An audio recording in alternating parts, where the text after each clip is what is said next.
guys. Look at this. Is that all right? Flight controllers here. Look.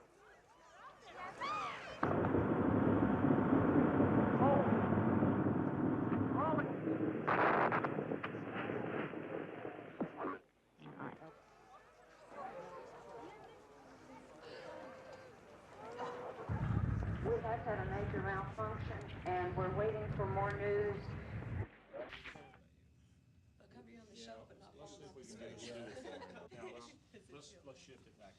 Now, inside those boosters, there was something called an O-ring, which is basically sort of like a rubber seal.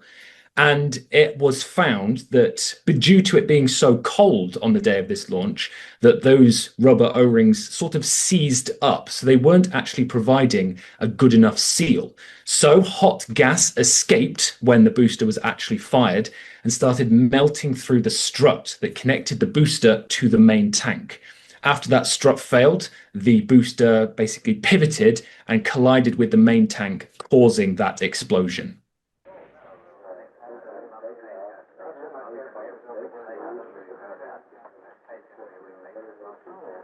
Nothing. So I looked at all the turbine temps are perfect, right on the prediction. EPS? All our data's normal. Prop? Everything looked good, Floyd. Today is a day for mourning and remembering. Nancy and I are pained to the core by the tragedy of the Shuttle Challenger. We know we share this pain with all of the people of our country. This is truly a national loss.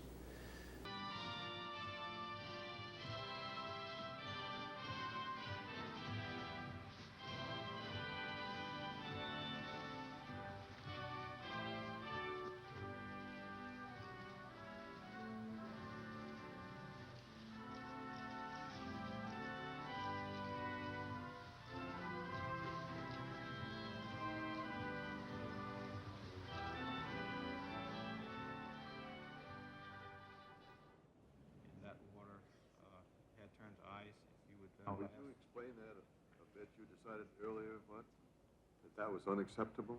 You'll remember that I did say at one point that we thought the decision-making process may be flawed. I believe I'm speaking for the whole commission when I say that we think it is flawed.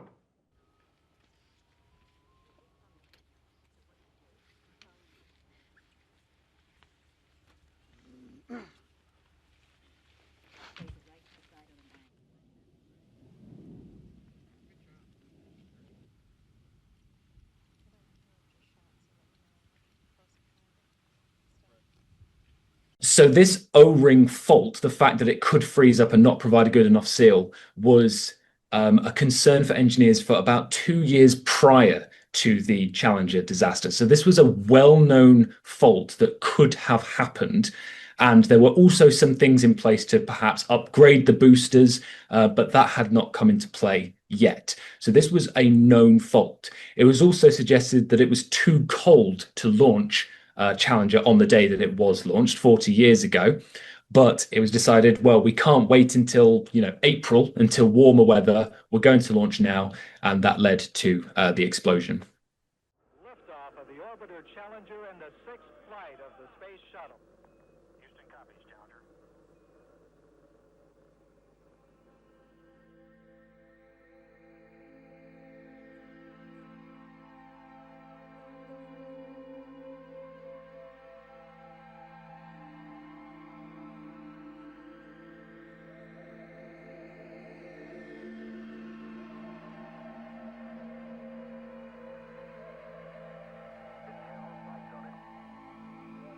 The Space Shuttle program was grounded for about 2.5 years.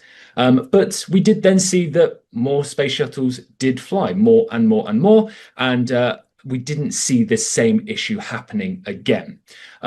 We did see after kind of the Space Shuttle program ended that all current missions that take humans up into space need to have a way of aborting that flight, of getting the people out of danger if something does happen. It's called a launch abort system.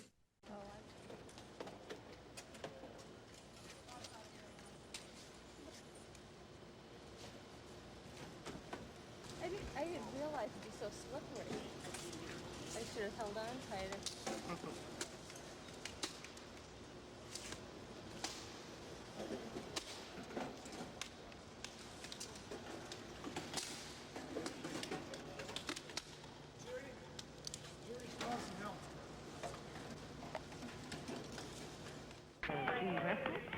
Ron McNair, and pilot Mike Smith, followed by Krista McCullough, Feature in Space, and Ellison Onizuka, and payload specialist Greg Jarvis.